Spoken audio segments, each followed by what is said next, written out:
slide deck.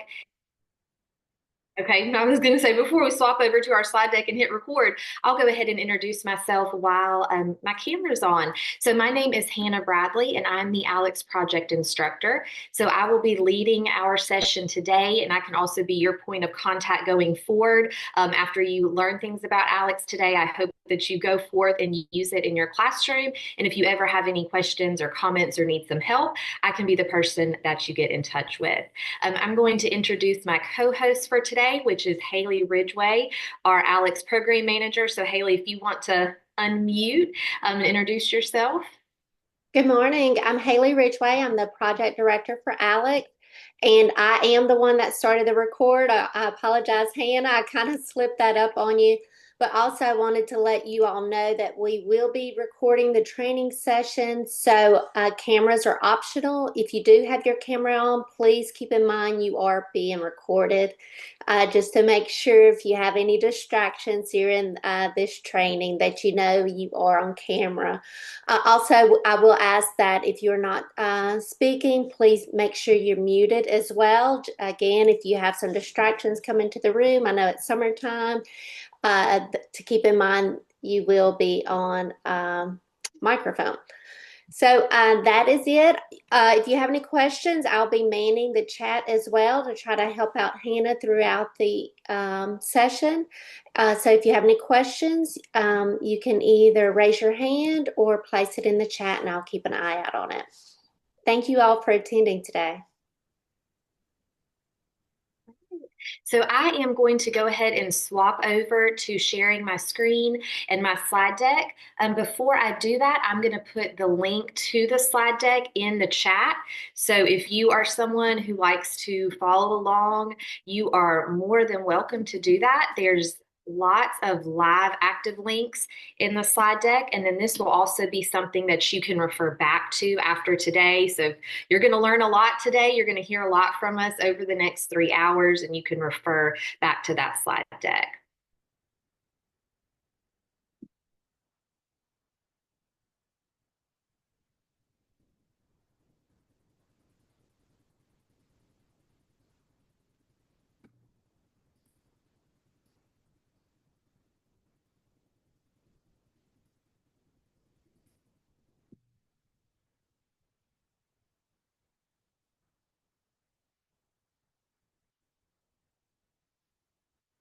All right, so slowly but surely, hopefully you guys can see my slide deck coming up. There is the bit.ly link on the screen. So that's the same one I put in the chat earlier. So you are more than welcome to access that and follow along with us today. If you prefer to access by QR code, that is available for you as well. So that will be the QR code that will link you to today's slide deck. So you're more than welcome to access either way, whatever works best for you. This is a special message. I'm gonna, go back. Let me see if I can. There we go. If you registered for today's session through the UNA Regional In-Service Center, this is a QR code that was provided to us only for our UNA people. For your Regional In-Service Center, you're going to use this QR code to sign in and out of today's session.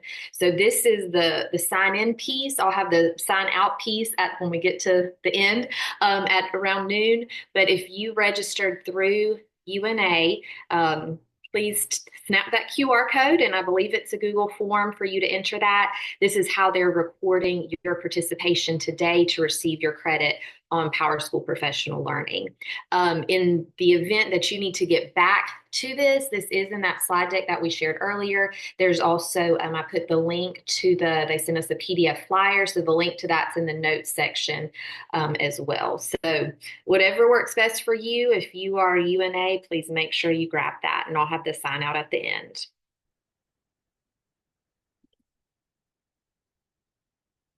The next little piece of housekeeping that we have, hopefully you got our message through the PowerSchool Professional Learning. You got the email from that we are going to be creating Alex accounts for today's session. So hopefully you had a chance to do that already. If not, we're going to get it taken care of today, so no worries.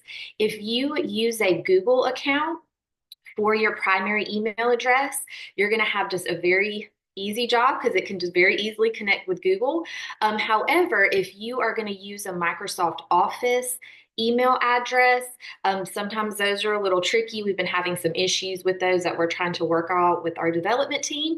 But if you know that you are using a Microsoft Office account to create your Alex account today, we're going to create an account for you because that'll just be a little bit faster and easier.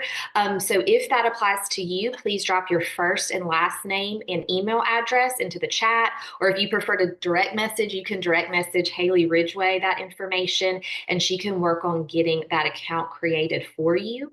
So with those Alex accounts, you are going to need an active email address to create your account, meaning you're going to need an email address that you can check to receive a verification email. So you will need that today. Kind of our second half after our break time is going to be all about what you can do with your Alex account.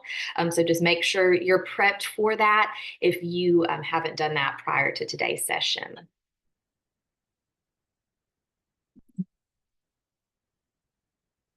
So these are our session outcomes for today.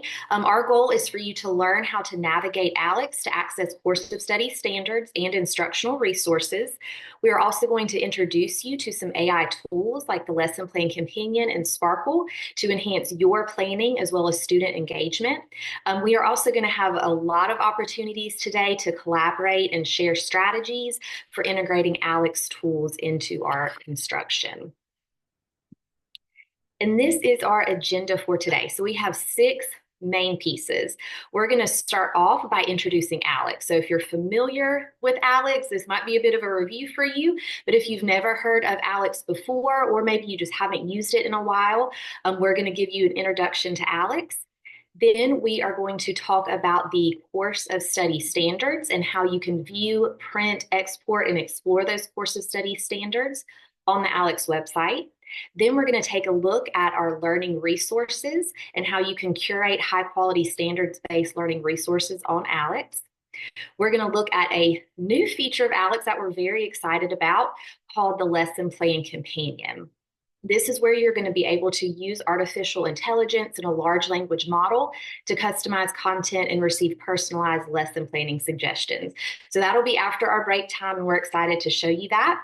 We also have another new feature on Alex called Sparkl, and this is the Lesson Plan Companions for teachers. Sparkl is to engage your students in learning. So it's a gamified learning experience, and we'll take a look at that. And then finally, we'll wrap up with some questions. So today's session is going to be about 3 hours long, so we plan to wrap up around noon. We are going to plan to take about a 15-minute break at 10:30. So if you can stick with us till 10:30, you'll get a little break time built in there to bathroom break or water, whatever you might need to do. We are going to lead this session in a show and go format, meaning I'm going to talk, I'm going to show, and then you are going to go into your breakout rooms and actually explore the Alex website. So I'm going to show it and demo it, and then you are going to have a chance to actually work with some of our fellow participants here, some of your colleagues for today, to work through the website and see what all Alex can do, and hopefully talk about and reflect on how you can use it in your classrooms this school year. As Haley already mentioned, if you'll keep your mic's muted unless you have a question that you'd like to ask, which you can raise your hand or you can unmute and ask. Haley's also monitoring the chat room. If you have any questions or comments, concerns, issues, you can always drop that in the chat. So we're going to get started with our introduction into what is Alex. Alex is a Learning Object Repository, or LOR. So if you hear me say that acronym throughout the rest of the presentation, that's what it stands for, Learning Object Repository. It equips educators with high quality instructional materials and content knowledge to address the needs of all learners in the application of academic standards. So that is, kind of we'll call it our fancy formal mission statement. Our less fancy, more informal mission statement is that we want Alex to be the place that you as an Alabama educator can go to find everything you need for your classroom.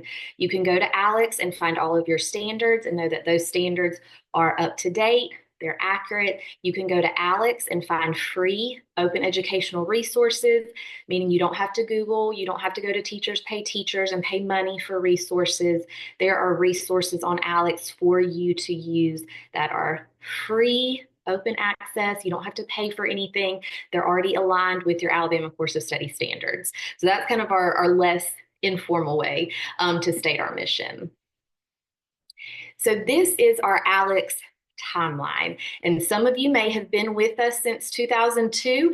Some of you may just be learning about Alex today. But Alex was born, launched in 2002. So we're going on 23 years.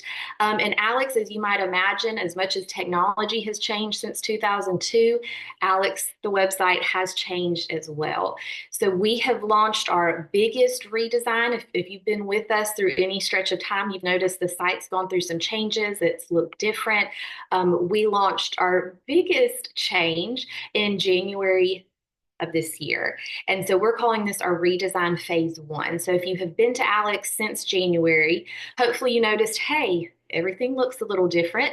And hopefully you also noticed this is faster, this is easier to navigate, these search tools are better, things are easier to find.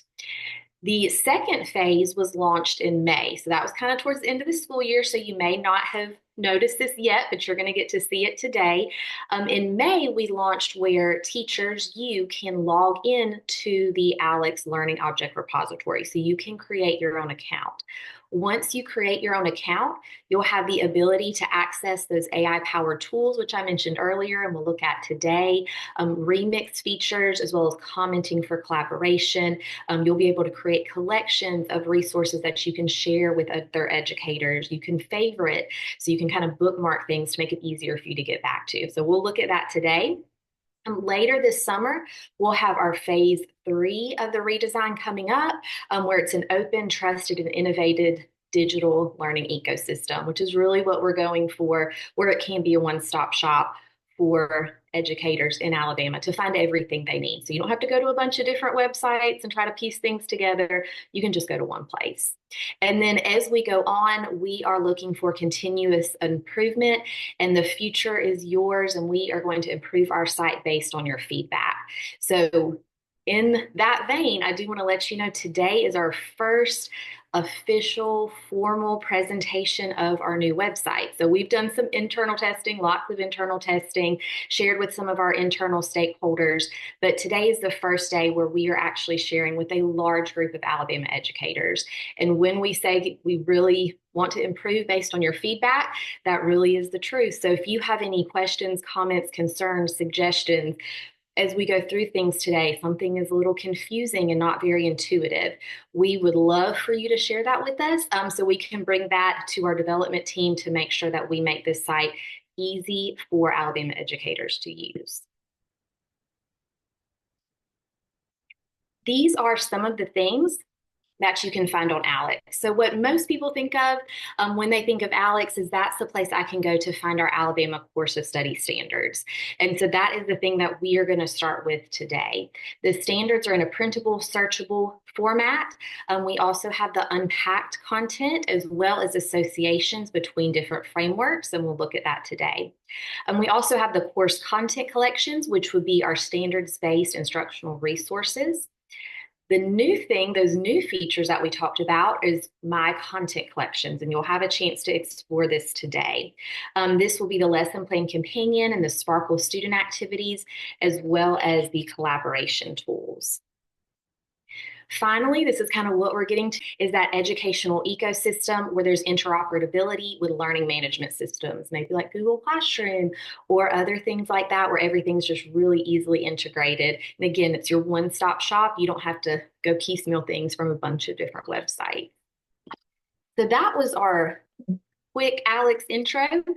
We are going to move into our course of study standards. So this is getting more into our show and go piece, where I'm going to talk a lot here at the beginning. I'm going to show you how things work on the Alex website. Then you are going to have a chance to actually go to the site, if you haven't done so already, and start clicking around and seeing how things work.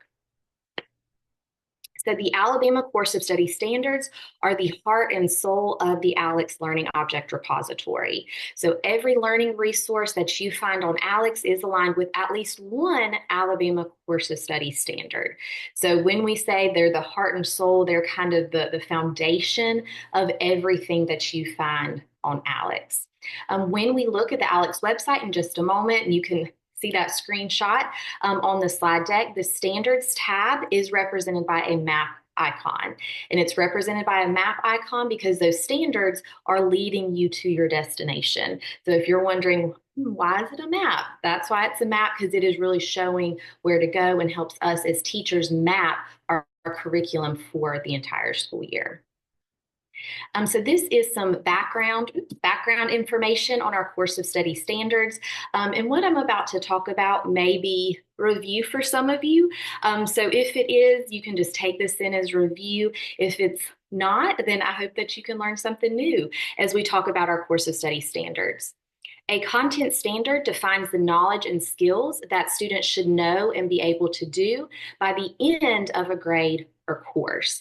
And we'll talk about how to find those content standards on ALEX in just a moment. Also on ALEX, you'll find the unpack content. The goal of this unpack content is to encourage you as an educator to develop a deeper understanding of each content standard. And when you develop that deeper understanding, hopefully that will help you better plan for instruction, assessment, as well as select instructional materials. When course of study standards are adopted, we digitize those. So they're adopted, and you guys are probably familiar with those wonderful PDF, they're long, they're hundreds plus pages, those PDF documents with the standards. What ALEX does is our team works with instructional services at the State Department to digitize those standards. So we have that PDF document that has a ton of wonderful background information that's important to look at.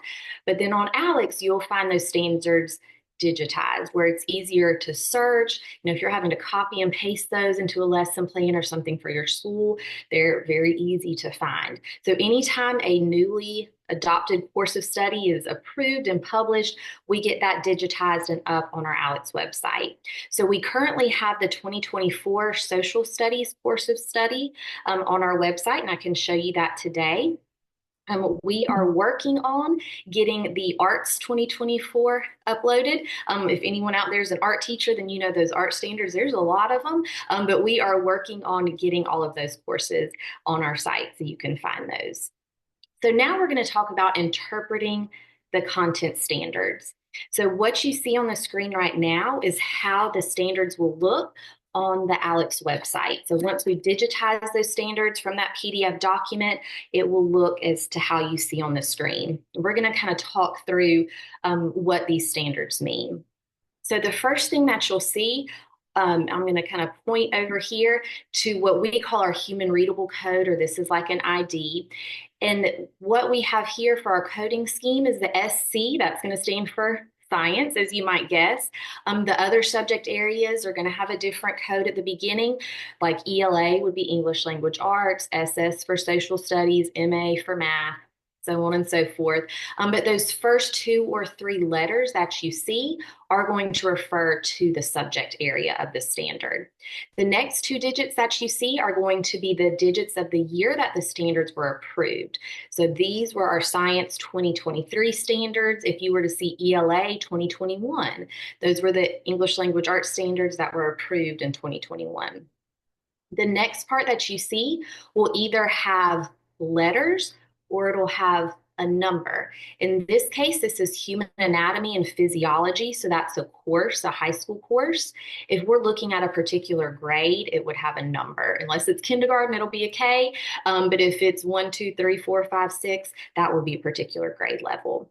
And then this final digit that we see is going to be our standard number. So this particular standard, to put that all together, this is Science 2023, Human Anatomy and Physiology standard 2. And a lot of times this standard number, that's what teachers are most interested in. All of the standards, you'll notice they start with the verb here, and there's a sentence stem, students will. So students will obtain, evaluate, and communicate information to describe how the structures of the integumentary system and its accessory organs contribute to its function. So that is our content standard. That defines what students should know and be able to do at the end of a course or grade. So this is a high school course, human anatomy and physiology, and this is something that students should be able to do by the end of that course. The content standards contain minimum required content.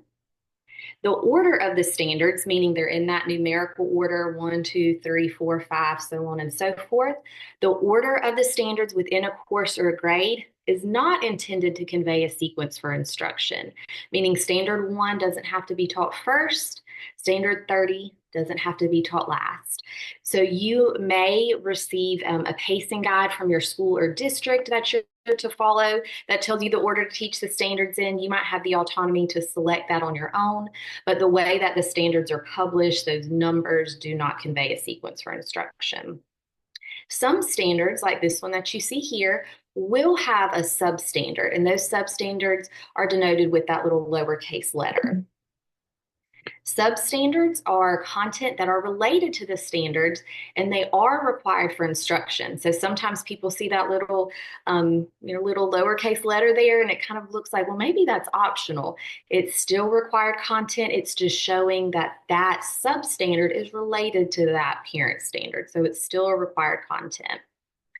And then some standards, like this one, are going to have examples, and you'll find those on our site in the notes section, and they'll be in italics. So those examples clarify certain components of content standards.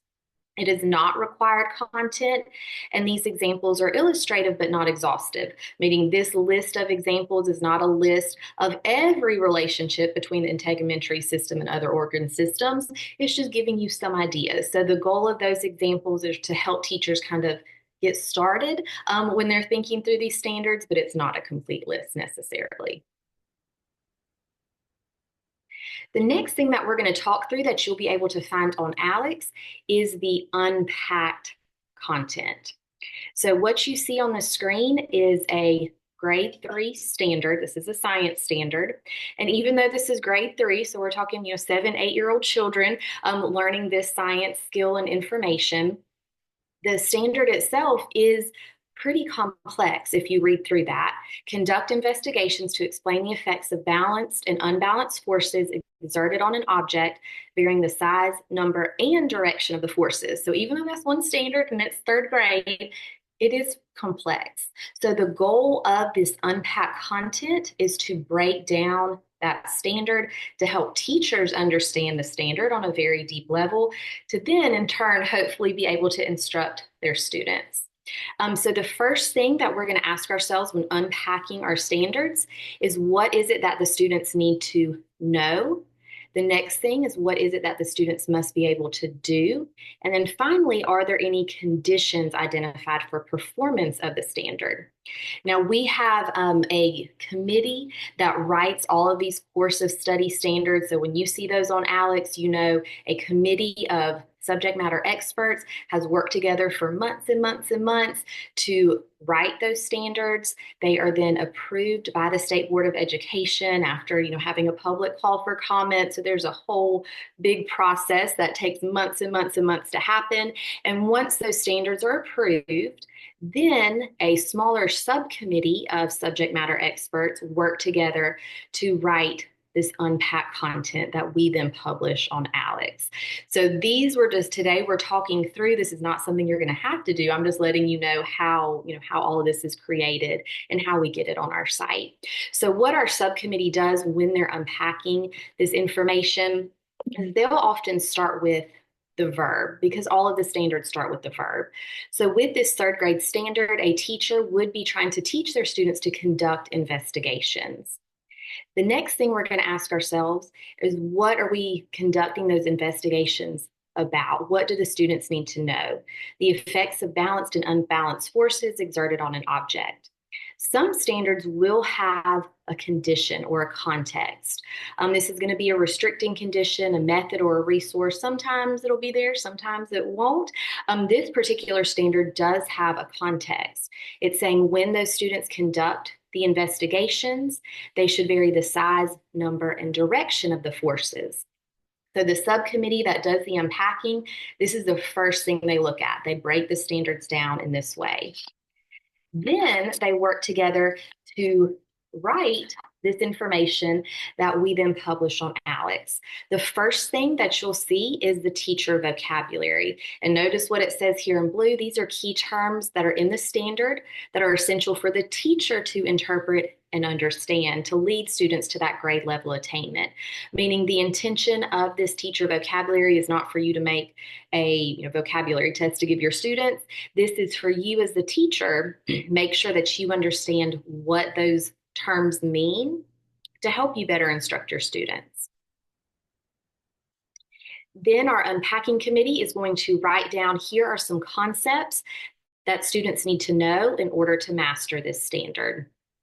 And I won't read all those aloud to you, but what I will tell you is notice that these 4 little bullet points, they all came directly from the standard, but it is broken down. So we're not just rewriting the standard verbatim, it's broken down telling you these are the specific, kind of components of knowledge that we need to teach our students in order to master this standard. Then we have our skills. And again, it's not just students are able to conduct investigations, it's adding and explaining information. When we say conduct investigations, what are they about? And it breaks it down throughout each portion, each component of the standard. And then the final piece of unpacked content that you'll find on ALEKS is the understanding. So this is that big idea.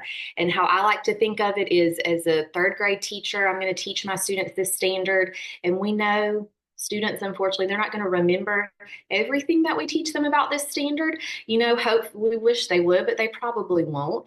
But I'm going to ask myself, what are those big things, those big ideas that I want my students to take away from my lesson or my multiple lessons on this standard? What do I want them to remember to take into 4th grade, into 5th grade, into high school physics?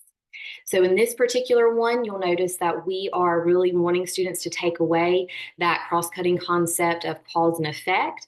And also when varying forces are exerted on an object's motion will be affected. So they may forget the little things that we have taught them, but hopefully these are those big ideas that they will take away from 3rd grade and take them on into 4th grade and continue to build upon them in the future.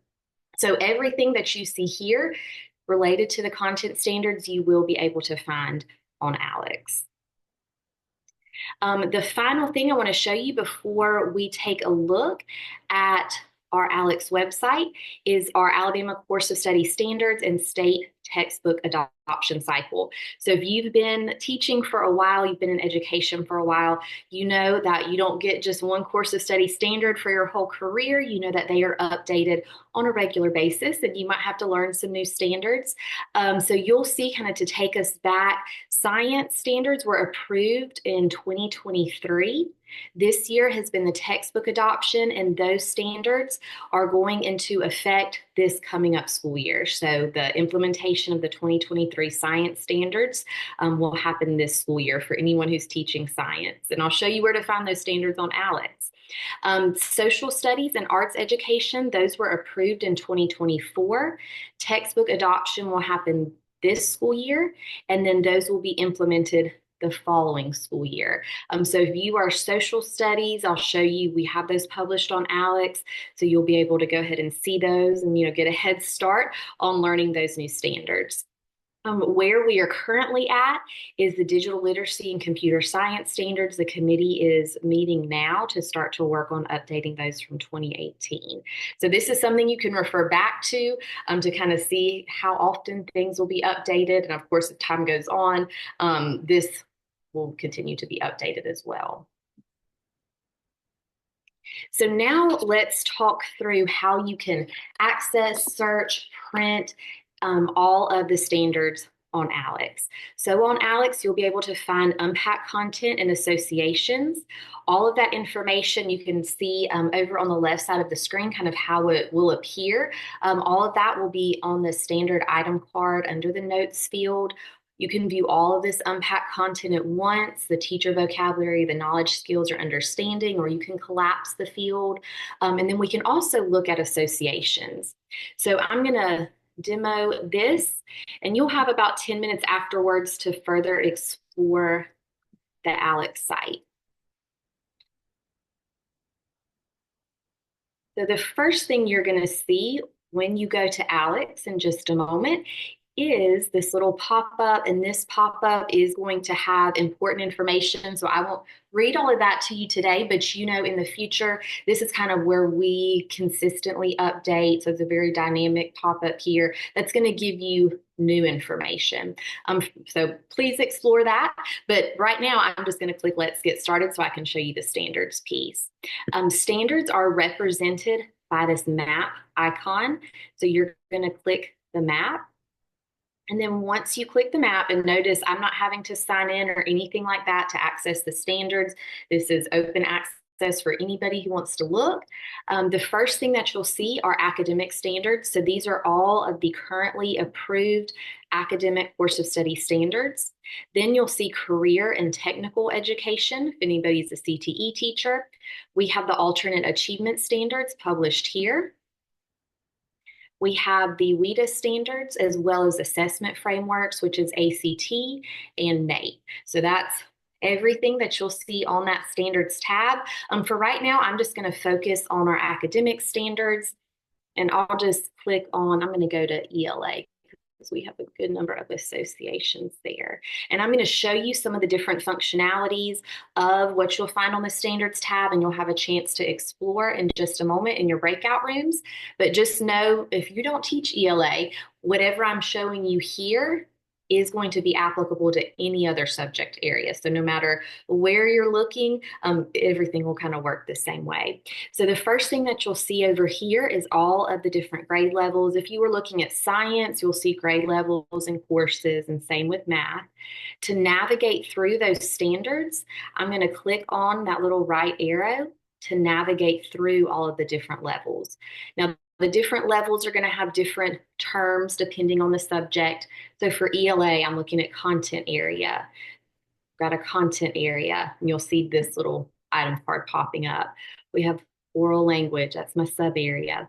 Once I get down to these little, it looks like a little donut shape, a circle within a circle, that means I'm at my lowest level. I can't go any further. I'll just click on this K2 right here to show you what this item card would look like. So this tells me the standard. This is the standard itself. This little icon right here is copy and paste. So let's say you have to do some lesson plans in a Google Doc or a Word document, or you want to copy and paste this to put on your board to show students. You can copy that. It turns into a little clipboard, so I can go paste that somewhere else, stored in my computer's memory. Right here, I have the unpack content. So I can collapse all of that. I can expand all of it. I can look at one at a time. That's up to you, how you want to do that. So this is the standard, and that's one way you can find the standards, is just to click through those arrows to navigate. If you are looking for a particular standard, you can use the search. So if I wanted to find a standard that used the word phoneme, related to phonemes, I can type in a keyword and click enter, and here's going to be all of my standards that have phoneme. If I want to maybe just look at kindergarten, I can just search kindergarten, and it's going to give me those. If I want to do an advanced search, I can click my little robot here, and what this is going to do with over here, these little green bars, the bigger that dark green rectangle is, my little advanced, my large language model, my AI here, this is showing this search term, the search query.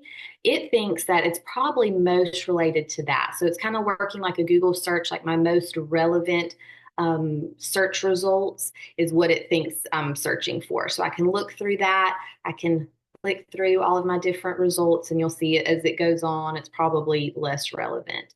So that's another way that you can find the standards. And if I found one, then I can click on it and I can get to it. I can do the copy and paste, etc.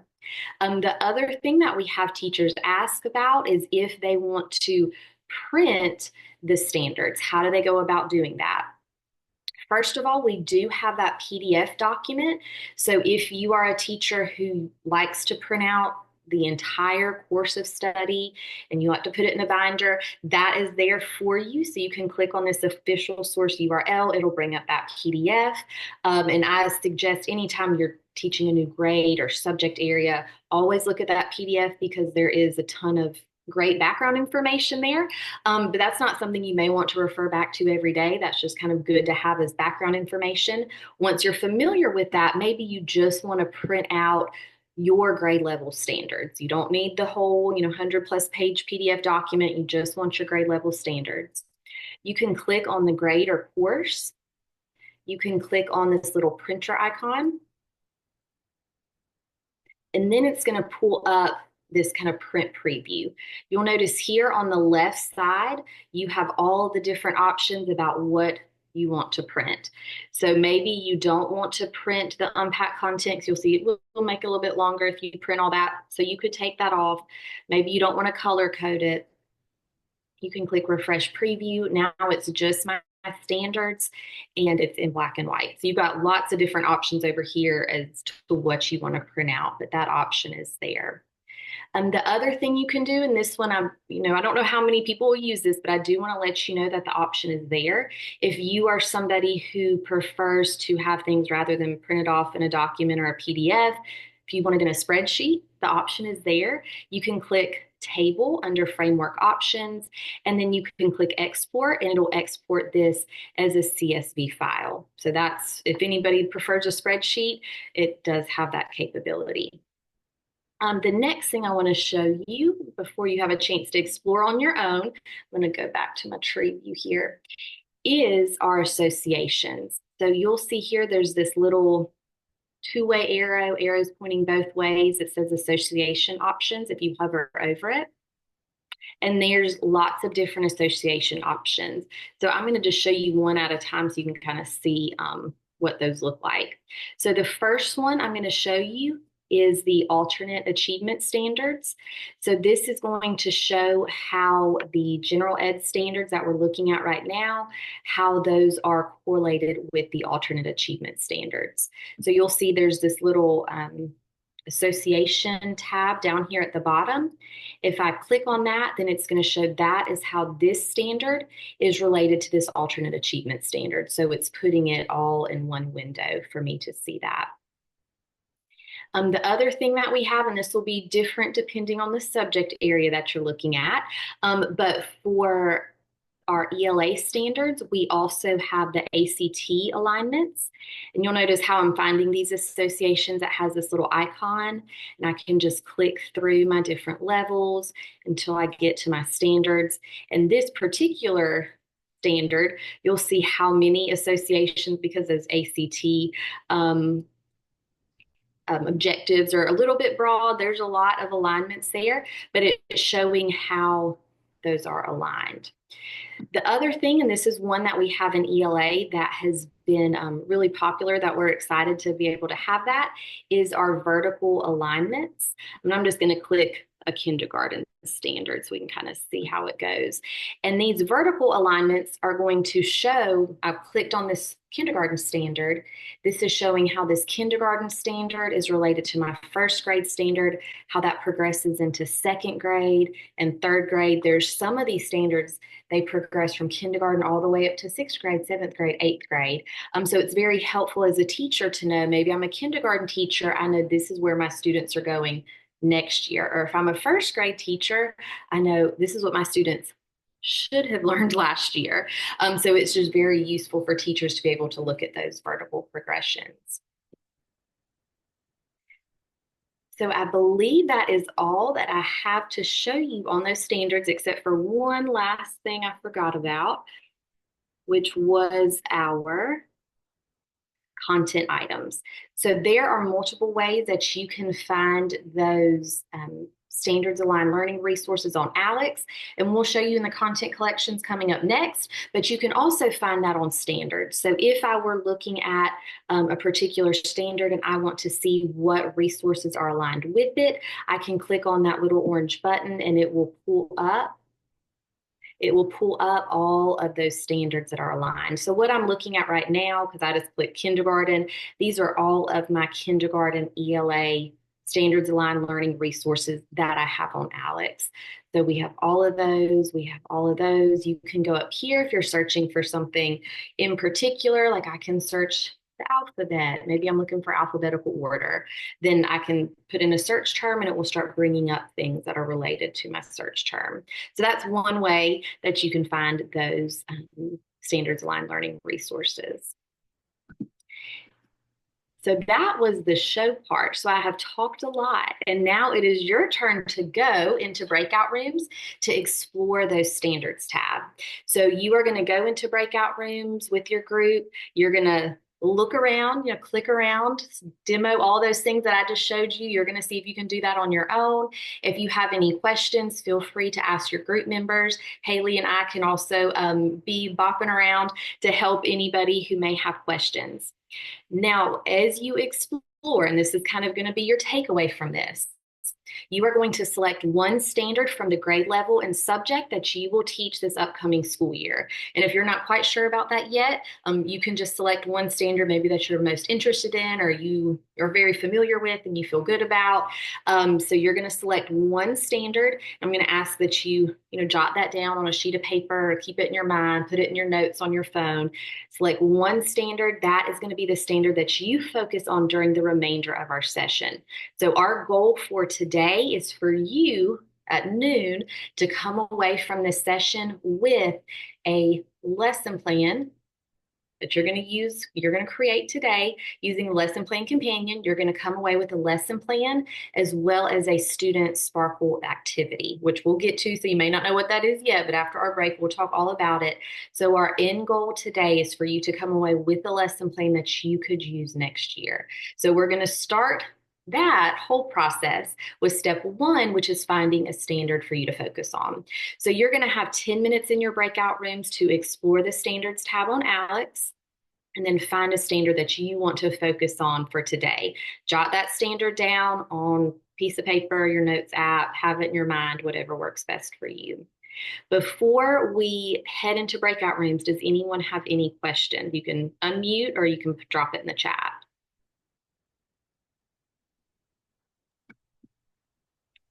Hannah, this is Haley. I just wanted to verify. I think people are a little confused about the Alex accounts. You do not need to sign in or have an Alex account to view the standards or the resources that Hannah has shown you to this part.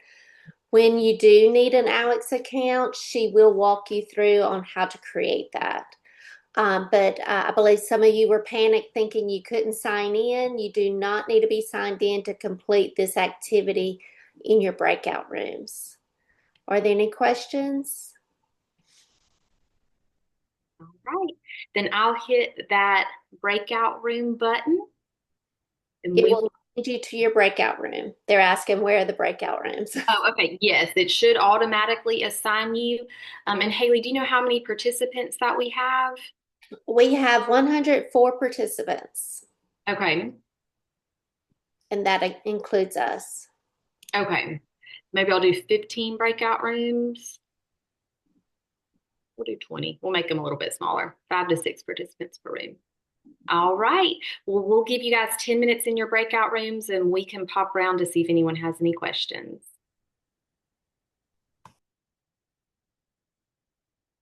Everybody, welcome back to our main session. So your goal for that 10-minute time in breakout rooms was to select one standard from the subject and grade level that you will teach upcoming school year. If you weren't sure about that, you're supposed to select one you're familiar with or that you wanted to on. And that is going to be the standard that you focus on during the remainder of our session. So just as a reminder, your end goal for today when we leave here at noon is for you to come away with a lesson plan that's aligned with that standard, a lesson plan that you've created using the lesson plan companion, and hopefully also a student Sparkl activity as well. Before we move into our next part of our agenda, does anyone have any questions or comments about or reflections, ideas about the standards tab that you explored on Alex? I was just going to say that I really like the updates that y'all have made. It's very nice. Yay, thank you. That's great feedback to hear. And so we'd love to hear that. And if you have any feedback that you had or that could make the site better,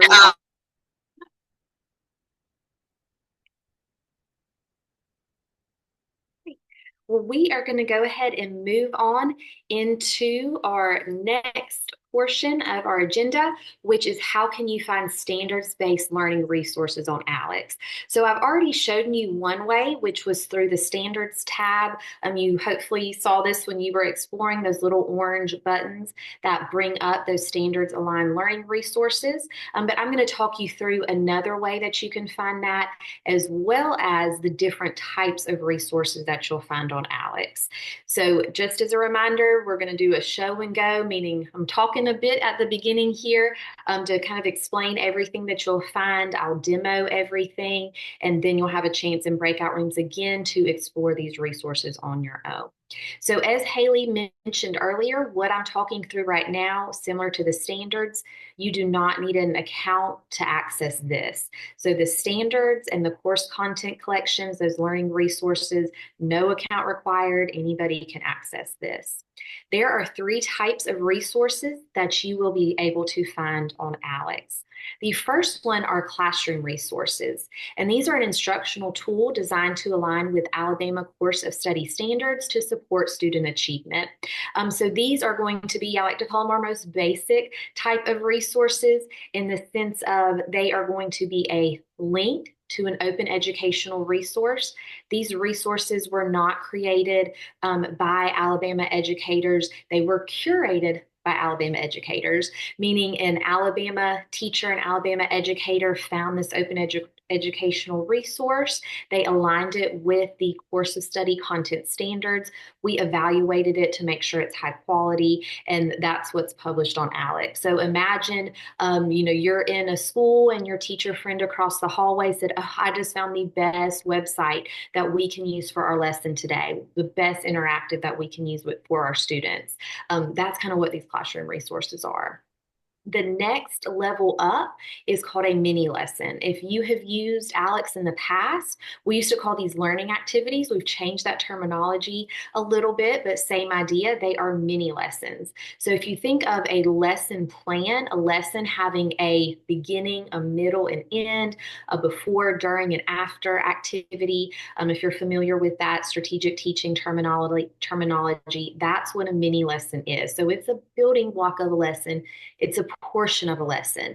It'll either be an introductory before activity, it'll be a during, which I call that like the meat of the activity, which is really that big teaching piece, or it'll be an after activity, which is kind of that wrap up, more of a summative assessment piece at the end. So these mini lessons, they can be taught just by itself, or a teacher can choose to put a before, during, and after activity together to complete, to make a complete lesson. So these just allow teachers to kind of customize what they're looking for. We also have lesson plans, which we're probably all familiar with as educators. These are going to be a step-by-step teaching guide that incorporates instructional best practices, and it'll be a complete lesson. It'll have a before, a during, and an after teaching strategy, that beginning and middle and end piece.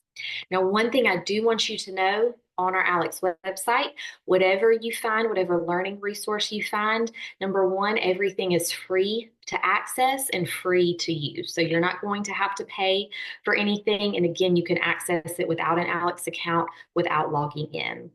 All of these resources are also Creative Commons licensed, meaning that you can use it as a teacher however you want to. You're not allowed to sell it for money. That's kind of the only stipulation there, but you as a teacher can use it however you would like to for educational purposes, meaning maybe you find a lesson plan on Alex and you like some of it, but you don't like all of it, you want to change some of it up, you have the capability to do so. Just whether how you teach it in your own classroom, or I'll show you in a bit how you can actually remix these lesson plans for use, for your own use, meaning you can take this idea that you found on Alex, but you can change it up to better fit your needs. So all of that applies to every resource that you'll see on the Alex website. So these are some times that you can use Alex resources. So first of all, I'll say that I hope all of you have a wonderful, robust curriculum provided to you by your school or by your district. But sometimes we do need to supplement those curriculums that we are provided with, or sometimes, unfortunately, you may not be provided with much of a robust curriculum, and you're kind of on your own to find things. So in the event that that's you, and I know that I need to teach my students, I need to have resources to teach my students with, I need lesson plans. Alex can be a place that you go where you can find resources that are aligned to our Alabama Course of Study standards. So rather than Googling and hoping you find something, rather than going to Teachers Pay Teachers and paying for something that may or may not be aligned with our Course of Study standards here in Alabama, you can find all of that on Alex. Sometimes maybe you have a great curriculum provided to you, but you want to change it up or do something a little different just for yourself, for your students. You want to change it up a little bit with some new strategies or resources. That's another time that you can use Alex. A time that I often used Alex, I called them my off times in my school calendar. I'm thinking of Thanksgiving week, for example, where I had to come to school on Monday and Tuesday and teach, sometimes half a day on Wednesday, but they were kind of those weird days where I know a lot of the kids aren't going to be there. So I didn't want to jump into, a whole new unit and have some of the kids miss it, but I still needed to do something beyond just showing a movie. I still got to teach the kids the standards. That was another great time to pull in those Alex resources to supplement what I normally do. You might also find that the curriculum that you use, it may have some really awesome pieces that really resonate with the students, but you may also find, hey, maybe it's kind of missing a bit, or it kind of misses, because we know those curriculums aren't written specifically for Alabama most of the time. So maybe it's kind of missing some curriculum for some of our Alabama Course of Study standards. That can be another time when you supplement with your Alex resources. So now let's take a look at our resources and kind of how you can find those on our Alex website. So first of all, I'm going to lead you through our homepage here.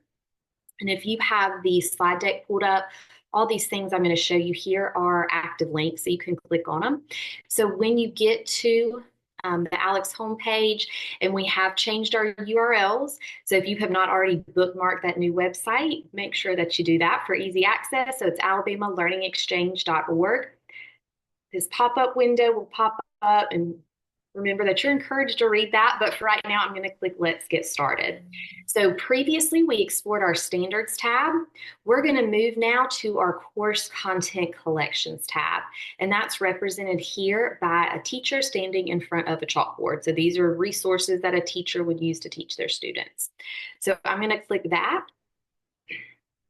And then you'll notice here, this looks kind of similar. We've got our little squovels, kind of like our standards tab with our different subject areas. But one thing you'll notice different from the standards tab is there's less little tiles. The reason for that is because only subject areas with aligned learning resources are displayed. So there's not all the career tech, or the assessment frameworks that you found over here on the standards tab. These are just those primary academic frameworks or subject areas. So I'm going to click just on ELA to show you an example here. If I click on elementary school, I'll see K-5, middle school, 6-8, high school, 9-12. And what I'm showing you here is going to apply to any subject area, any grade level. I'm just going to click kindergarten ELA as an example. And then here I have all of my content items. Those are going to be my learning resources. And these are kind of broken down by those different strands of the standards. So here I have my recurring standards. If I were to click on that, next to each standard, I have the different resources. So if I were to click on my resources here, that is going to pull up. My computer's a little slow when I'm on a video chat, but it is going to pull up the different resources that are aligned with those standards. So you can kind of navigate through that way. Up here, I can change the standard. So if I'm like, oh, I want to look at something different, then I can do that as well. You'll notice that up here, there is a search term. So if I want to enter a search term to further kind of narrow down my results, I'm currently on standards here. I'm going to switch over to keywords. Then I can filter down those results further if I want to look for something about an alphabet or I see ABCs. So I can use that search term as well. So that's kind of a one way that you can find these different learning resources is just to navigate through the standards, very similar to how we did on that standards tab that you've already looked at. Now we're just looking at it kind of somewhat in a different way where we're looking at those standards with a focus on these resources. Now here you'll see that we have this little map that's going to represent the standards. So if I wanted to click on that to kind of show where that standard is in context of the whole grade level, in this case kindergarten, I can click on that and it will kind of show me where that standard that I clicked on, kind of how it fits in with the rest of kindergarten within oral language. So that's just another option that you have. You can look at those different associations that we looked at earlier.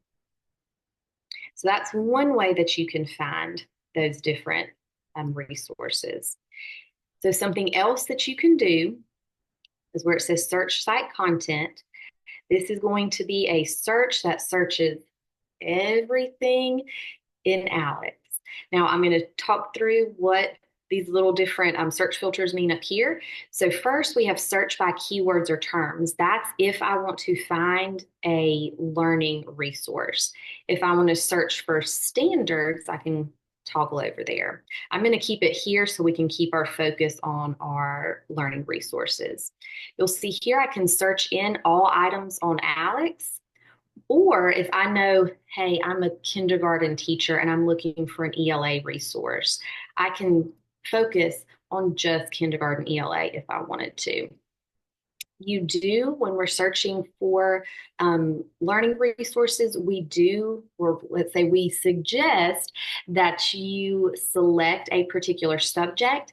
You can select all subjects. That is going to slow down the search engine because we have I think somewhere around 8,000 resources on ALEKS. So if you do all subjects, it's going to take it a bit to search. So we do suggest just making sure that you select one subject area. And then I can type in a keyword, and I'll use that same one that I used earlier. And this is going to pull in all of my learning resources that have that word phoneme in it. And you'll notice here I can do show more and it'll keep going. These are going to be where it says lesson plans. This will be all mini lessons and lesson plans. When I click other resources, these are going to be all of those classroom resources. You'll notice here, this is showing me what standard or standards that it's aligned with. So if I see here's one, there's more here, I can hover all over each of those to see the different standards. So that's another way that you can find standards aligned learning resources. I can also use an additional filter here. So maybe I'm looking for vowels. I can type in the word vowel and it's going to start to highlight and pull up those resources that use the word vowel. So there's just lots of different search features and search options that you'll have here. So now I'm going to go through three different types of learning resources, just kind of explain the difference. So when you have a chance to explore this on your own for the grade level and subject areas that you teach, you'll kind of have a better idea in context of what you're looking at. So here we have our classroom resource. And again, all these are active links. And I'm going to type in, I'm going to use my search site content here to find my hotspot. So this is a classroom resource. And remember that this is our most basic type of resource, is the kind of the way I phrase it, in the sense of it's an open education resource. Yeah, I put, well, yeah, like teacher wellness, digital, stuff like that. Yeah. Mm-hmm. Yeah. Anything else you can think of other than those? Okay. I don't think that question was for me. I hope not. But what we're looking at here is a classroom resource. And you'll notice that this particular resource is coming from the ReadWorks website. So this was not created by an Alabama educator. It was curated by an Alabama educator, meaning an Alabama educator went to the great wide internet to find an open educational resource that was aligned with this course of study standard. We can open up this website. You'll notice here we get this little disclaimer that this is a third-party website, third-party content. So that's just kind of giving you that information before you click on that. This is telling you what it's aligned with, a summary of how this resource could be used in a classroom, as well as where this content came from, the content type, and any license type. So that's a classroom resource you'll see is pretty simple. Now, if we look at this next level up, this is going to be an example of a mini lesson. And this particular mini lesson, it's actually going to be a longer one because you'll see it's a lab activity. So there's lots of information here, but I do want to tell you all of the different components that you'll find on a mini lesson. So we're going to start with the overview, and this is going to be like a summary of this learning activity. Remember that a mini lesson is a building block of a lesson. So it'll either be a before, a during, or an after. This particular activity is a during mini lesson, meaning that it's meant to be used kind of in the middle, meaning if a teacher were to use this in his or her classroom, they would need to add in an introductory activity before this and also a wrap-up activity at the end. We have the approximate duration. So that's if a teacher were to teach this activity in his or her classroom, about how long it would take to implement it. We have objectives and targets, and these are going to be aligned with our course of study standards. So think back to the beginning of our session today. We talked about those course of study standards have a ton of information included. So a lot of times one lesson is not going to teach everything within this course of study standard. So this is our lesson plan author is telling you specifically what this mini lesson will address and what students should achieve by the end. Then we have this part, our guided practice, which is giving the teacher instructions about how to implement this mini lesson in the classroom. We have ideas for intervention, ideas for acceleration, assessment strategies. The background and preparation is giving the teacher some information. Hey, if you're going to teach this in your classroom, what do you need to prepare beforehand?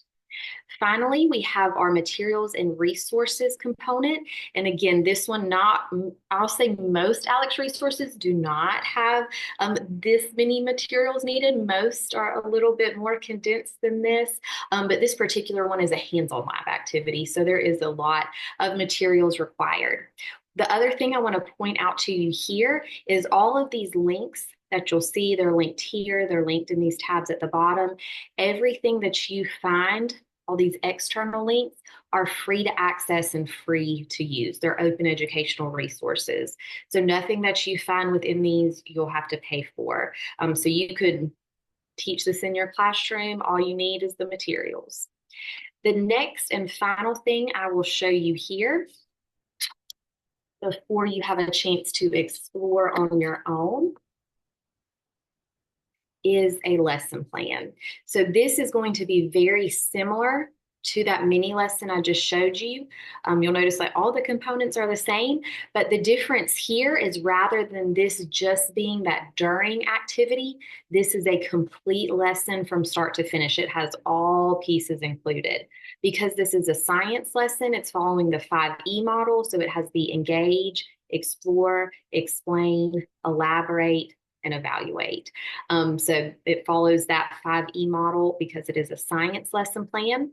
One thing I also want to show you up here when we look at our content standards, and one of my favorite things about our ALEKS lesson plans is that many of them, I'd say the majority of them, are interdisciplinary, meaning they're going to hit more than one subject area. So this particular lesson, you'll notice these are all purple. That is because the primary subject area that this lesson addresses is going to be science. We'll see biology as well as this environmental science. So that's the primary subject area. But because it is a research project and students are researching endangered species, we're also hitting those research standards for ELA. So this is interdisciplinary lesson where we're focusing on science content, but we're also pulling in some of those ELA skills. So that's one of the things I really like about our ALEKS lesson plans. Now we are about to have another moment in our breakout rooms. So hopefully we've kind of gotten our toes wet in the breakout rooms and we know how they work. You're not actually going anywhere physically. We're just going to assign you to a breakout room with a group of about 5 to 6 individuals. Before we get to that point and get some directions, does anyone have any questions about our ALEKS content collections?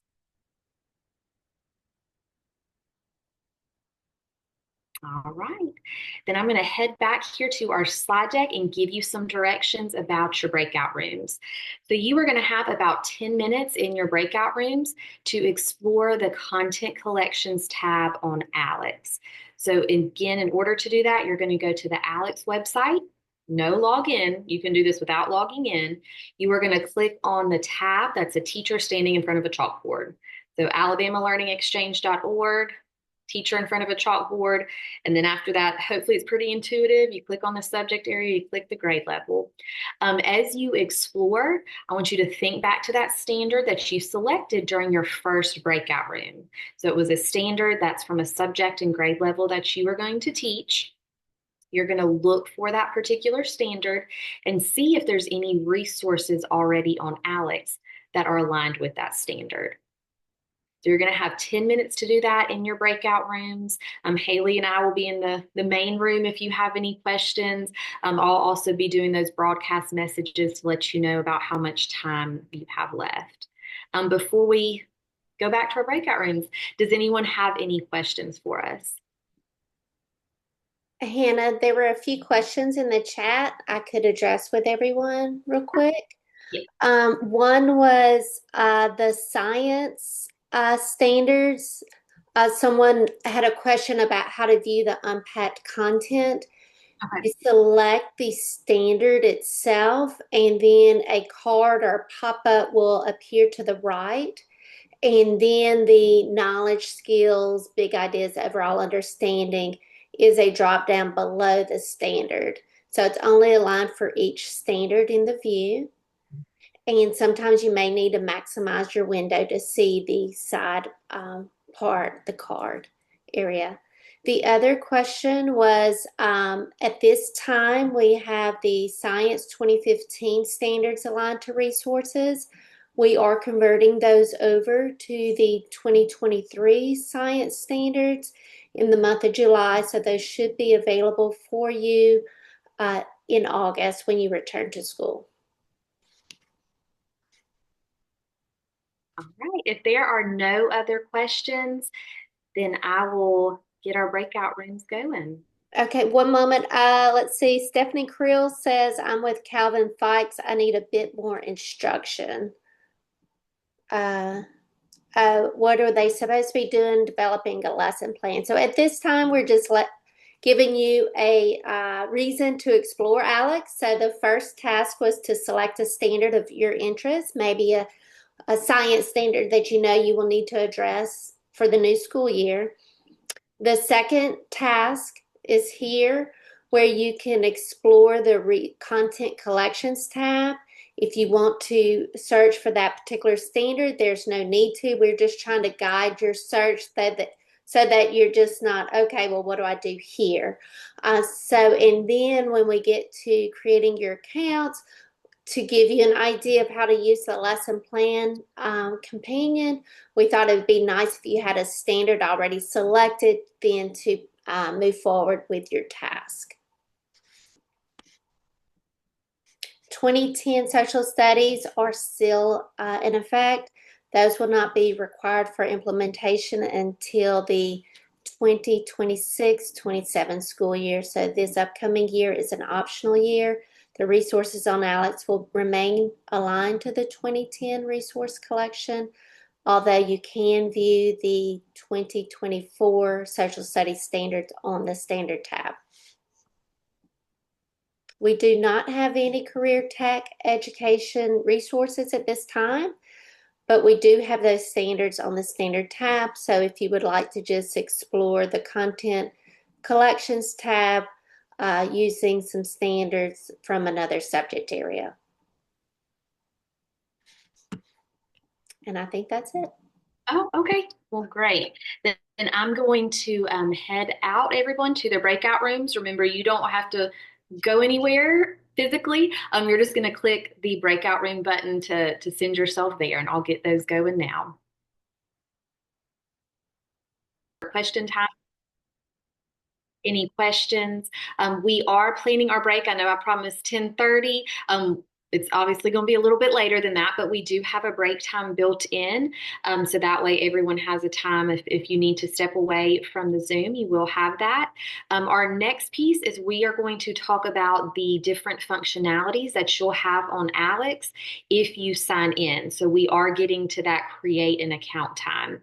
If you are someone who has a Google Workspace, meaning you have a Google account, whether it's through your school district or through your personal, you will use that to sign in on the Alex website, and it's very easy. Those Google verification, it works pretty simply. If you know that you do not use Google, you'll be using Microsoft Office or iCloud or some other email service.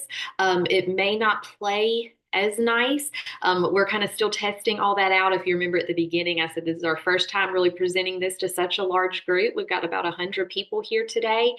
So we're still kind of doing our external testing. If you know that you're using Microsoft Office or something other than Google, and you've had an issue creating an account at this point, you can drop in your first, last name, and email address in the chat, and Haley can work on starting to get that email address and Alex account updated for you.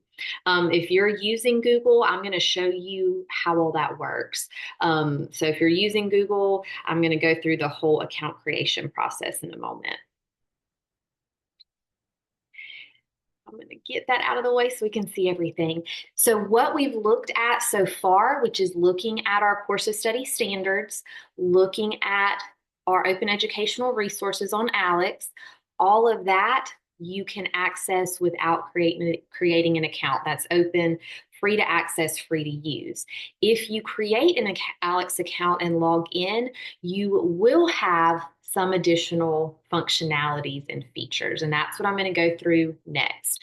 So this is our show time. I'm going to show you these different functionalities, and then we're going to give some directions about how to create your account, and then we'll have break time to make sure we can all get our accounts created before we move into our final portion of today's session. So once you create an account, you will have what is called My Content Collections, and it'll be, this is the little symbol that you'll see on the Alex website where it's like little folders and a person. So that's your content collections that you are creating and curating on your own. So you will have a content sandbox. That's where you can create your own lesson plans or remix existing lesson plans on Alex, Sparkl activities, and resources. You'll be able to favorite collections, which is kind of like a bookmark. So if you know, hey, I'm teaching 6th grade ELA this year, I can go ahead and bookmark that so it's easy for me to get back to and access. You can create your own content collection. So if you want to create a collection of resources to then share, with a teacher down the hallway, or maybe a teacher at a different school that teaches the same subject and grade as you, you'll have that option. You can also subscribe to a content collection. So if another Alex educator, someone else with an Alex account has created a collection, you can subscribe to their content collection. So I'm going to show you how that will work on our Alex website.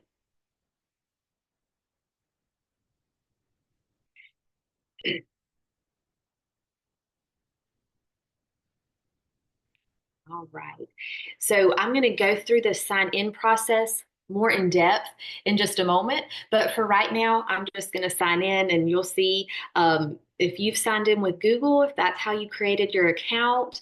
It's very simple once you do that, because I can just click my sign in and I'm automatically signed in, so I don't have to type in a password or my email address. So if you have a Google account, a Google Workspace account, that's really going to be the easiest for you because you just saw how fast it was for me to do it. So that's what we suggest if that's an option for you. If that's not an option for you, we'll talk through in just a moment the best way to create your account. But for right now, I'm just going to show you these functionalities that you will have once you log in. So once you've logged in, you'll now have access to this My Content Collections tab. So that is going to be these little folders with a person. Again, you will not see that unless you log in. So if you're not logged in, you're not going to see this tab. But if you do log in, you will have the option to see this and have all these additional functionalities. The first thing I'm going to show you here is My Content Sandbox. I'm going to click on that. This is where you will have the ability to search existing lesson plans. You can add them to your content sandbox and remix them, and I'll kind of show you what that means. You can import shared lessons or create new lessons. So I'm going to click lessons here. I'm going to click add content, and just a reminder, this is my show time, so I'm just showing you what you can do, and you'll have a chance to explore this in a bit. I'm going to click search existing. I'm just going to use ELA as an example here, and I'll look over here at my lesson plans. Let's see. I'm going to go back to my trusty word phoneme that I've been using for searching this whole time. And so here is this whole list of ELA lesson plans that are related to the word phoneme. And over here on my check boxes, if I were to click one of these check boxes, and I'm just going to do this first one as an example, I'm going to click that first one. I'm going to click add selected items. Now that mini lesson that I just selected, isolating and blending phonemes and words with vowel teams, that is now going to be here in my content sandbox. So essentially what I just did is made a copy of that existing Alex mini lesson, but it's in my sandbox. So what I can do now is take this lesson that was already on Alex, and I can edit it for my own use.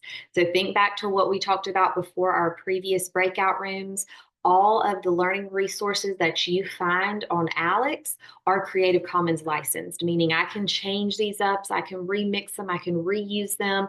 I cannot sell them for profit, but I can use them for educational purposes in my own classroom. So maybe I found this lesson plan and I like part of it, but I want to change it up or I want to add to it. I'm going to add that lesson plan to my sandbox, and now this is my copy, and I can edit this however I would like to.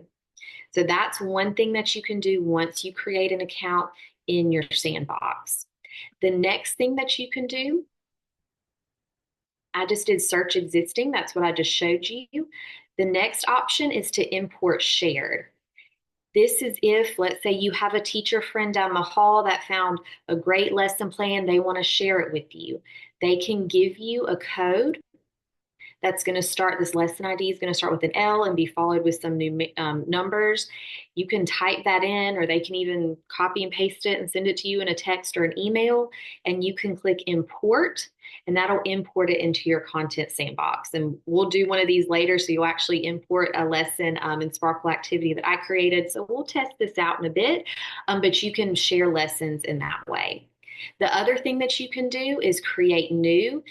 And I'm not going to go into all this yet because we're going to get into this lesson plan companion in depth after our break time, but this is a way that you can create your new lesson plan. So when we talk about that content sandbox, that is your place. Think of a sandbox. That's where we're playing around and we're building things. So what I have in here, this is nothing that's going to be published publicly. It's only just for me to use and with the select few people, my colleagues that I choose to share it with. I'm going to head back here to my content collections. The next option that you can do is to favorite collections. So let's say that I am a 6th grade ELA teacher. So I'm going to go back to my course content collections. I'm going to go to 6th grade ELA. And where my little kebab menu is, I'm going to click add to my favorite collections. So that way for me, as a sixth grade ELA teacher, rather than having to click ELA in middle school and sixth grade, I can put it here in my favorites. And then when I log in to my Alex account, I'm going to find my favorite collections right here. So it just makes it, easier for me to get to faster. I've got everything that's relevant to me right here in this one spot. The next thing that you can do, going back here, is I can create my own content collection. And you'll see some examples of ones that I have created in the past. And this will be where I create, think of in real life, like this might be a folder that I have in a filing cabinet with all different sorts of papers stuffed in it. Whenever I'm ready to teach my carbon cycle unit, I pull out my folder. This is like the digital version of that. So I have created this little digital folder where I've added in my different resources all related to the carbon cycle. So I can create different content collections related to the different units that I teach, and I can add resources that are currently on Alex, or I can create my own. So that's another option that you have once you sign in. Now, let's say that I've done that. I've got my phonemic awareness learning resources, and I want to share this with another teacher, maybe a teacher down the hallway, a teacher at a different school. I can click my kebab menu. I can say share collection with other users. And then I can either share it with an email. So if I know the person's email, I can type that in. Or I can show a subscription code and I can send this to someone else. Maybe I copy and paste it into an email or a text message, or maybe I just tell my friend this is that 5 letters that they need to type in. And then that person, my friend, they can come over to their content collections and subscribe to mine just by typing in that code. So this is kind of where that collaboration and customization piece comes in for you as a teacher. I can create my own lessons. I can collaborate with a teacher friend down the hall or across the hall or at a different school by creating these different collections that are relevant to us and sharing them with one another, whether it's through email or whether it's through that subscription code. So that was like the broad overview of what you can do once you log into Alex. And now we're going to move into that piece where we make sure everyone does get an Alex account. So if you are on that slide deck with us, if you look here, this will show you how to create that account. So I'll talk through this, I'll demo this, and then we'll just kind of stay on the line for anyone who has any questions. As a reminder, you can access all standards and standards aligned learning resources without an Alex account. But if you want to access the lesson plan companion, the Sparkl activities, those content collections, the personalized content collections that I just showed you, you will need to create an account on Alex and you do need to log into it.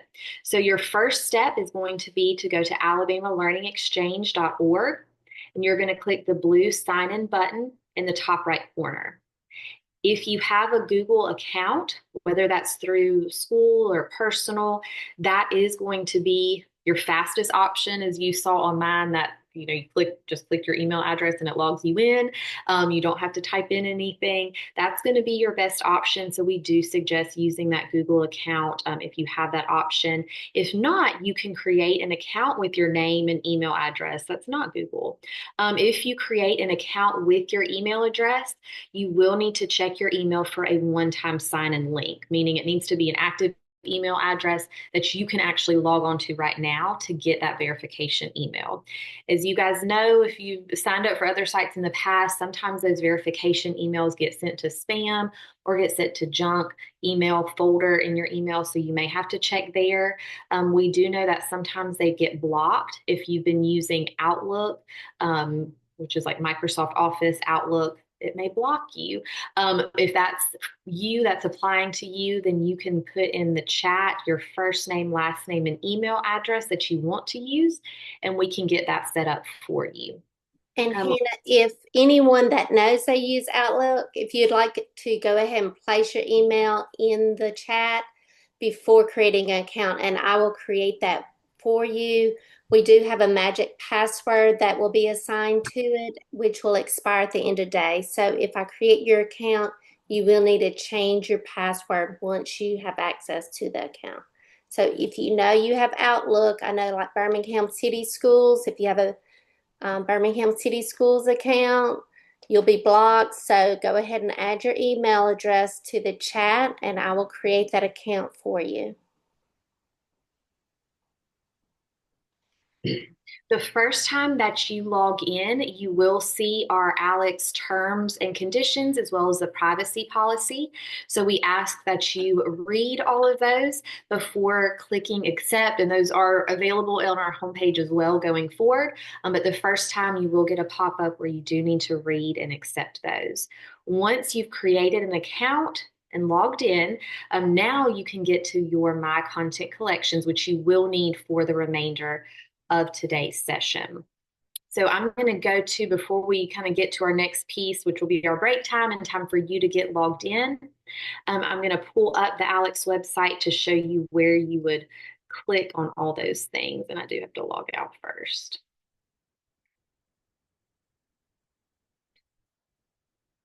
So the blue sign in button is going to be right up here in the top right corner of your screen. Once you click on that, you'll see if you're using Gmail, you'll have this little drop down. You'll see I have tons of different Gmail accounts that I could log in with, but you're going to select the one that you would log in with. And again, if you have a Google Workspace, we do suggest using that just because it's much easier to log in and you don't have to remember a password. But if you do not want to use a Google account or you don't have one, you can click Create an Account. You'll type in your first name, your last name, and your email address. You'll notice here that you should receive an email with a link to activate your new account. If you do not receive that, first check your spam or your junk folder in your email. And give it a couple minutes. Sometimes it takes a couple minutes, but if you still don't receive one, please let us know in the chat and we can check into it and see what's going on. If you do receive it, you will click that link and then you will automatically be signed into ALEKS and then asked to create a password. Once you get to that point in the future, when you come into ALEKS to sign in, you'll type in your email address and your password as well. So we're a little bit later than I originally said we would be, but we are going to take our break time. And we'll take about 10 minutes, we'll say till about 11 o'clock for our break time. So we encourage you to take a break so that way you can engage with us our last hour of today's session. We're also going to ask that you get your ALEKS account created. So if you have not done that already, please make sure that you create an ALEKS account. I'll leave these instructions up here on the screen for you. And if you have any issues creating that account, you don't receive that verification email, you're using Microsoft Office, you need assistance, Haley and I will both be here in person and on the chat so you can communicate with us either way. So before we start our break time, does anyone have any questions?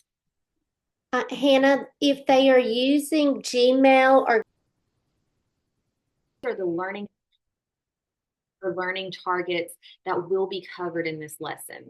Now, if you know as a teacher, I already know what my learning objectives are going to be. All I have to do is type that in.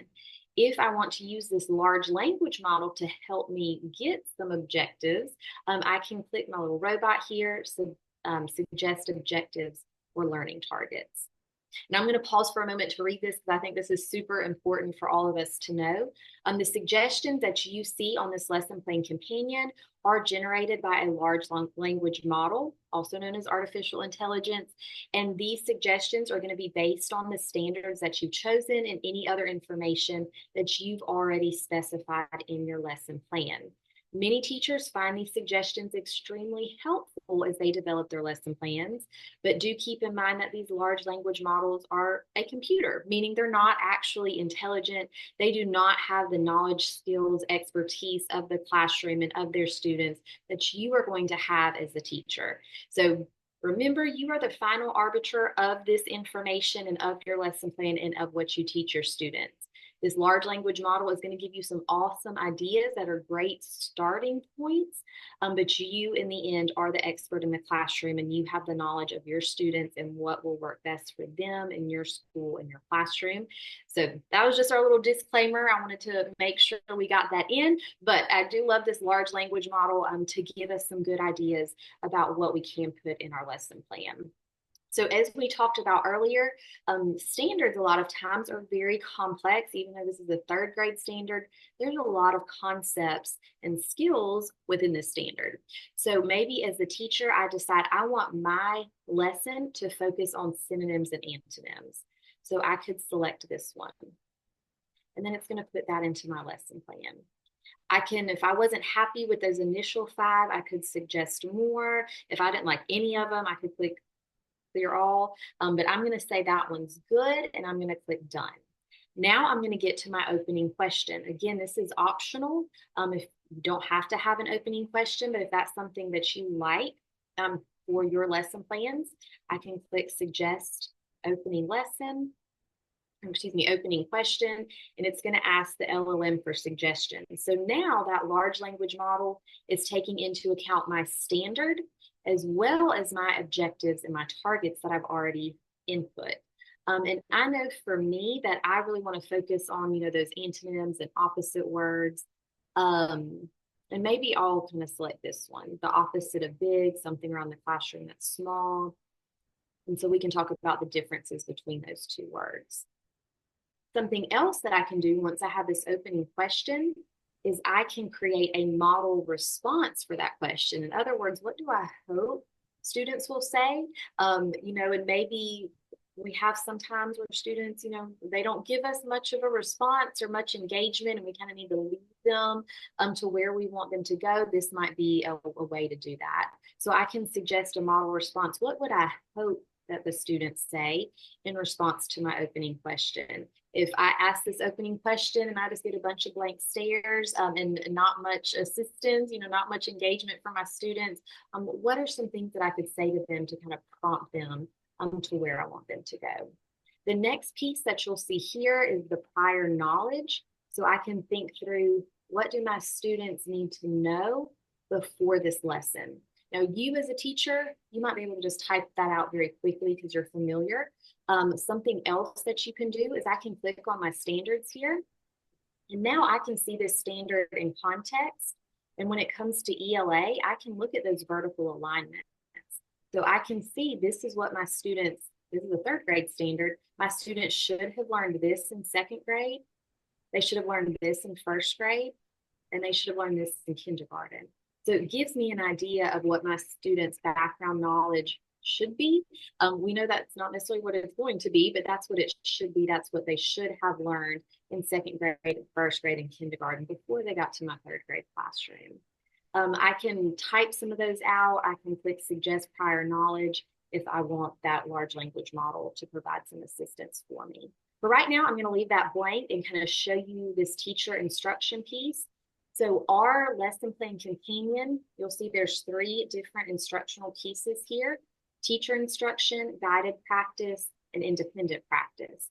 So if you are familiar with the I do, we do, y'all do, you do model, that's kind of what we're getting at here. So first we're starting off with teacher instruction. So this is the beginning of the class, maybe that 10 to 15 minute portion where the teacher is providing the instruction. And I personally think I would start off with defining the difference between synonyms and antonyms. And maybe I would also have, an anchor chart for the students that we could refer back to. And then I'm going to click done. Now I'm going to get to the guided practice piece. So this is when you'll see our little icons over here. This time now we're walking, meaning this is the teacher standing in front of the board talking. Now the students are going to start kind of walking on their own, but the teacher's still going to be right there to provide feedback. Maybe we do some collaborative work as well. So I'm going to click here to give me some guided suggestions. And keep in mind that this large language model is taking into account everything that I have already put in up here in my lesson plan companion. I think I would like to have those students work in pairs. So we're going to do some collaborative group. to sort some words into synonyms and antonyms. And then we're going to have the pairs share with the class and discuss any differences.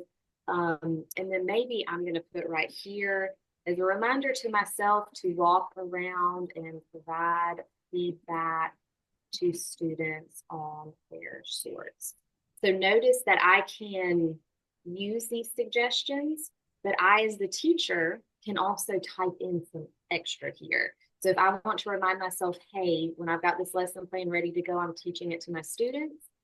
Remember, during this part, I need to go around and give the students some feedback on their word sorts. If I have some kids that are not quite getting it, this is my chance to make sure all of that is addressed. And then I'll click done. And then finally, I'm going to get to this independent practice. So this is, where the students, I always called it show what you know, let them really show what did they learn today? Did they figure out the difference between synonyms and antonyms? And then we'll click on this. And again, it's going to take into account what we've already put in already. And now I'm going to have students show what they learned about synonyms and antonyms. And I think, I think this one. So now we're actually going to write sentences with synonyms and antonyms to show that students can tell the difference between those types of vocabulary words in context. So I'm going to add that in. And so I'm not going to go through this whole thing just for our time's sakes today, but I hope that this kind of quick show here gave you enough to go on for you to actually explore on your own in just a moment. One thing I do want to talk through is just the remaining pieces here, the components of the lesson plan companion. We have vocabulary review. So this will be the list of vocabulary words that are important for students and teachers to know as part of this lesson plan implementation. Of course, you can use that large language model again. We started off with an opening question. We can have a closing question as well, kind of that exit slip for students to answer at the end of the lesson plan. We can have common misconceptions. So what are some misconceptions that students might have about the lesson content? And we also have ideas for intervention. So students who need that additional intervention, how can we accommodate them throughout these lesson activities? Ideas for acceleration, how can we challenge those students who have demonstrated mastery of the lesson concept? So students that just pick up on things a little bit quicker, how can we make sure that they are challenged? We have our assessment strategies. So as a teacher, how am I going to determine, did students actually achieve this learning objective that I started off with?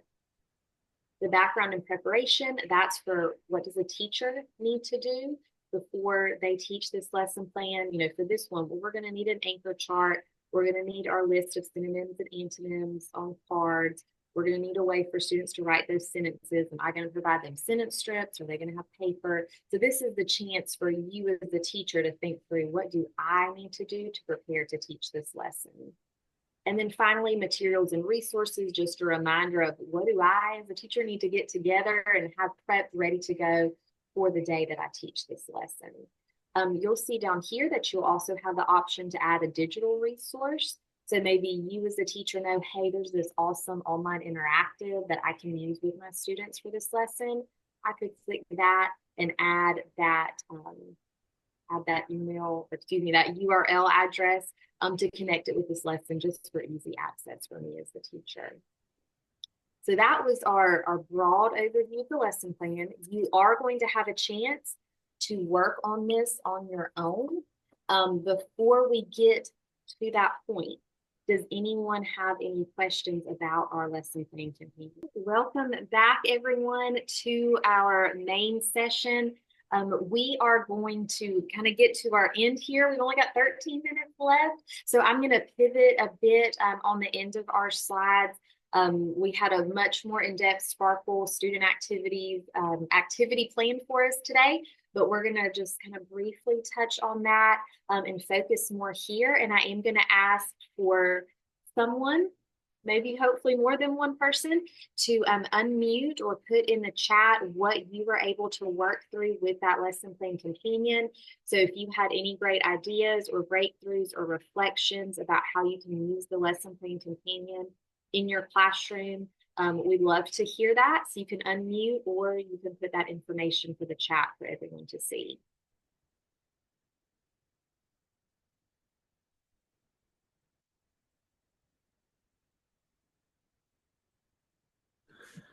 Yeah, hello. This is Seth Graves. I teach in Decatur City and I teach ESL. And Okay. so I thought it was interesting because there aren't resources, on the website for ESL, but with the lesson planner, I could align the WIDA ELD standards to the content standards. And I think vice versa as well. If any content teachers are wondering, what are my EL students expected to be able to understand or say or whatever, there are standards for all the core classes in the WIDA standards, and so it's easy to pair them and then look at the resources for those content classes and then kind of help students with the language for that class, and vice versa as well, if y'all want to know what EL students are expected to be able to do. Thank you so much, Seth. That's a great point to make. We're glad you were able to figure that out and make it work for you. And we see Leah in the chat, who's a library media specialist, who gets to help all teachers, so you can help them across grade levels as well as do a turnaround training. And we will, at the end of this, be sharing our contact information as well as a professional learning request. So if you kind of want to take back what you learned today to teachers at your school, you want us to offer some support, we'll all have all that at the end. And Christy said the academic vocabulary and the quality of the closing questions. And Leah, thank you for adding that in, the feature that you can share lessons and resources with colleagues.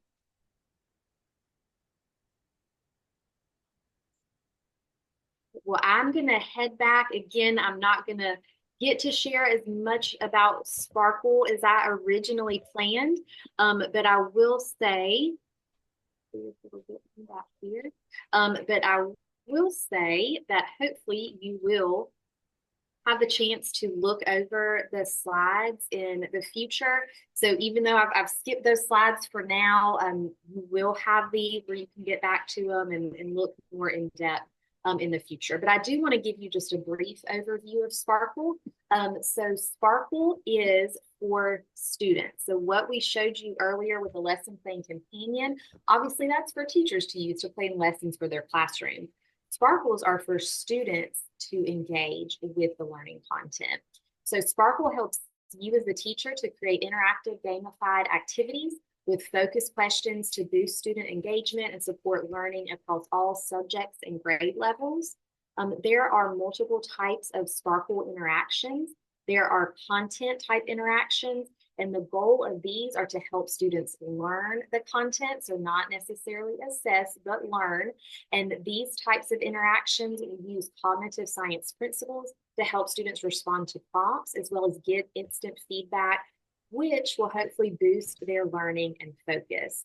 So it gives them instant feedback. Did they get it correct? Did they get it incorrect? Do they need a hint? Do they need some support?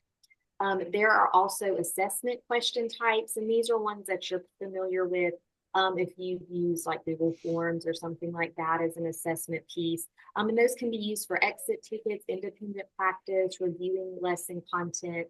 And then there's other types of interaction types as well that can follow or precede exercises.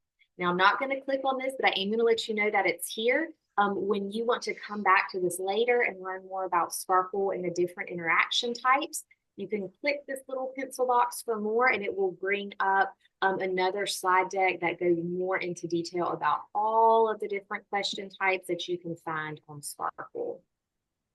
So this little video, once it loads up, is going to give you a quick preview of what Sparkl would look like for students. So you can add YouTube videos that students watch and then answer questions. You can add in some text that students read. And then this is the learning piece. First, we're filling in the blanks. And then we're going to actually answer some questions about closed syllables to see, did students actually learn what it talks about, the concepts that it talks about? in that little text piece there. So this is kind of learning mode where we're giving students that information and then seeing can they actually answer those questions related to the information. So these are just some different question types that you can find on Sparkl. And you'll notice that the students, as they answer these, you can see at the top, they get little stars. So if they get it correct, they're getting some stars to hopefully kind of encourage them. And then also as the teacher, which I'll show you next, you will get to see the analytics piece about how many stars your students earned with the particular activity. So this is what the teacher analytics piece would look like after they answered those particular questions. You can see these are the different types of questions that I assigned them as a teacher. This shows me how long did the students actually spend. So for example, if I started off with a video, did my students actually watch the whole video? I can know that by knowing how long they actually looked at the screen. This says the correct answer, as well as what did the student actually respond with. You'll see this one is yellow. The correct answer was lesson plan, but the student wrote in lesson plans. So I, as the teacher, can go in and say, oh, they just missed that S into the capital letter. I would give them full credit. But we'll see here how many stars are available, how many stars were earned by the students. And then again, if I see, hey, that student should have gotten full credit, I can go in and correct that. So this is, very, very brief overview of Sparkl. We kind of ran out of time to do the whole thing, but I do hope that you'll go back and look at this. You can use Sparkl student activities with your existing lessons. You can create Sparkl activities based on ALEKS learning resources or create new Sparkl activities to align with your new ALEKS lesson plan. If you want to see an example of this, and unfortunately, I think we'll run out of time, but I hope that you'll take like 5 minutes later to do this so you have this in your content sandbox, or you can come back to the slide deck at a later time. This is a lesson plan that you can import that does have a Sparkl student activity aligned with it. So that way you can kind of see what the Sparkl activities look like and how you might could use them in the classroom. So this is something that you can come back to. Unfortunately, we're out of time for today, but I do encourage you to come back and take a look at those Sparkl student activities. So we are going to wrap up with, does anyone have any final questions about our ALEKS Learning Object Repository that you would like answered before we wrap up with today?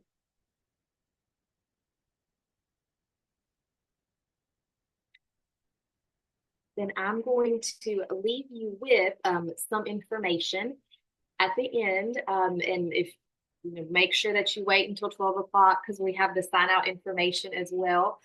First of all, I'd like to encourage you to sign up for our ALEKS newsletter. And we send out monthly newsletters the first working day of every month. So sometimes it's on the first, sometimes it might be the second or the third if the first falls on a weekend. So the first weekday of the month, you will get an ALEKS newsletter if you sign up. And this is a Google form. You can type this in, you can click it, you can do the QR code. And this will lead you to a very simple Google form, first name, last name, email address, and then you'll be added to our mailing list. We have our contact information up here. My name is Hannah Bradley. Haley is the ALEKS program manager, the program director who's been helping us on the chat.